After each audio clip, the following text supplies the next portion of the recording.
الحمد للہ رب العالمین والعاقبۃ للمتقین والصلاة والسلام علی سید الانبیاء والمرسلین اما بعد فاعوذ باللہ من الشیطان الرجیم بسم اللہ الرحمن الرحیم۔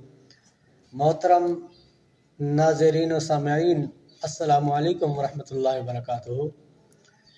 محترم ناظرین کرام،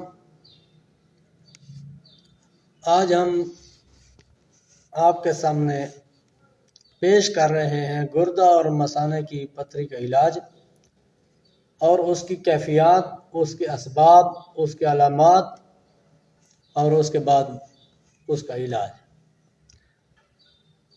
سب سے پہلے میں آپ سے گزارش کروں گا کہ جن بھائیوں نے ہمارے اس چینل کو سبسکرائب نہیں کیا تو وہ سب سے پہلے سبسکرائب کر لیں، پھر بیل آئیکن گھنٹی کے نشان کو پریس کر لیں تاکہ ہماری ہر آنے والی ویڈیو کا نوٹیفیکیشن آپ تک پہنچتا رہے اور آپ لوگ ان ویڈیو سے مستفید ہوتے رہیں۔ گردہ و مثانے کے اندر ریت یا پتھری کا پیدا ہو جانا نہایت تکلیف دہ اور مہلک بیماری ہے۔ جب پتھری مثانہ کے اندر چھپتی ہے تو مریض مارے درد کے لوٹ پوٹ ہو جاتا ہے۔ بھائیو، اس کے اسباب کیا ہیں؟ جب غلیظ اور مرطوب غذاؤں کے زیادہ استعمال سے لیسدار رطوبتیں جن کے اندر مٹیالے اجزاء کا غلبہ ہوتا ہے گردہ یا مثانہ کے اندر اکٹھی ہو کر پڑی رہتی ہے تو جسم کی حرارت لطیف اجزاء کو ان سے اڑا دیتی ہے اور مٹیالے اجزاء باقی رہ جاتی ہیں جو کہ پتھری کا باعث بنتے ہیں۔ اس کی علامات کیا آتی ہیں؟ ابتداً پتھری مونگ یا چنے کے برابر ہوتی ہے، لیکن جب گردے سے نکل کر مثانہ کے اندر آ جاتی ہے تو اس پر پیشاب کی تہ بتہ رسوب جم کر اس کو ایک بڑی پتھری بنا دیتی ہے۔ پتھری کا مقام گردے اور مثانہ ہوتے ہیں۔ بعض اوقات پتے میں بھی پتھری ہو جاتی ہے، لیکن معلوم کرنے کے لیے کہ پتھری گردہ میں ہے، مثانہ میں ہے یا پتا کے اندر ہے، اگر ریت یا پتھری گردہ میں ہو تو ایسے مریض کے کمر میں دھیما دھیما سا درد رہتا ہے جس کی ٹھیسیں، خاصیتیں، ران اور بعض اوقات حشفہ تک بھی جاتی ہیں۔ ذرا سے بھاگنے یا کسی چیز پر سواری کرنے سے درد میں شدت ہو جاتی ہے۔ پیشاب بار بار خون ملا کر آتا ہے۔ جب پیشاب کے بعد قدرے خون آتا ہے تو قبض کی حالت میں مریض کو قے بھی آنے لگتی ہے۔ جب ہر دو گردوں میں بڑی بڑی پتھریاں پیدا ہو جائیں تو گردے پیشاب کو رفع کرنے سے لاچار ہو جاتے ہیں، اس لیے مریض کا پیشاب بند ہو کر ریلت کر جاتا ہے۔ اگر پتھری مثانہ میں ہو تو مقام پیڑو اور سیون کے آس پاس سخت درد اور خارش ہوتی رہتی ہے۔ پیشاب کی حاجت بار بار ہوتی رہتی ہے لیکن پیشاب سخت تکلیف سے آتا ہے۔ بعض اوقات پیشاب کرتے ہوئے بلا ارادہ پخانہ بھی خطا ہو جاتا ہے۔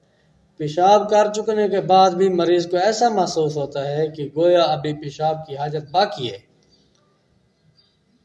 پیشاب کا قوام اکثر غلیظ یعنی گاڑھا ہو جاتا ہے۔ کام کرنے، چلنے پھرنے سے درد میں اضافہ ہوتا رہتا ہے۔ اس کی تشخیص کرنے کی تدبیر کہ شام کے وقت کسی چینی یا کانچ کے برتن میں مریض کو پیشاب کرائیں اور برتن کو ڈھک کر رکھ دیں اور صبح دیکھیں کہ ریت کا رنگ کس رنگ کا ہے۔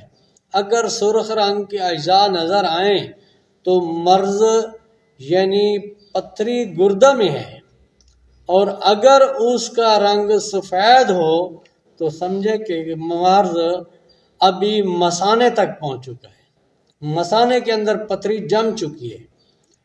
اگر مثانہ میں پتھری رک جائے اور اس وجہ سے مریض کی تکلیف زیادہ ہو رہی ہو تو پشت پر پلٹ کر دونوں ہاتھ اٹھائے پیڑوں کی ہڈی پر گرم پانی ڈالیں اور نیچے سے اوپر کو ملیں۔ اس تدبیر کرنے سے بھی فضل تعالیٰ پیشاب کھل کر آ جاتا ہے۔ ابھی ہم آپ کو مثانہ اور گردہ سے پتھری نکالنے کا نسخہ بتاتے ہیں۔ حکیم فضل احمد صاحب فرماتے ہیں کہ پتھری خواہ مرغی کے انڈے کے برابر کیوں نہ ہو، خود بخود اس نسخے سے ٹوٹ کر ریزہ ریزہ ہو کر باہر نکل جاتی ہے۔ نسخہ نوٹ فرما لیں میرے بھائیوں۔ ایک ہے سنگ یہود، یہ 5 تولے لینا ہے۔ دوسرا ہے کلمی شورا، یہ 10 تولے لینا ہے۔ اس کے بعد آب مولی 3 سیر لینا ہے۔ اور اب اس کی ترکیب نوٹ فرما لیں۔ سب سے پہلے ایک مٹی کے کوزہ میں 5 تولہ کلمی شورا اور اس کے اوپر سنگ یہود ڈال کر پھر 5 تولہ شورا اس کے اوپر ڈال کے نصف سیر مولی کا پانی ڈال کر 5 سیر اوپلوں کی آنچ دیں اور سرد ہونے پر بدستور آگ دیں۔ مقصد یہ ہے کہ ایک مرتبہ اس کو آنچ دے کر پھر سرد کیا جائے، جب سرد ہو جائے تو پھر دوسری مرتبہ اس کو 5 سیر کی آگ دیں، پھر سرد ہونے پر پھر اس کو 5 اوپل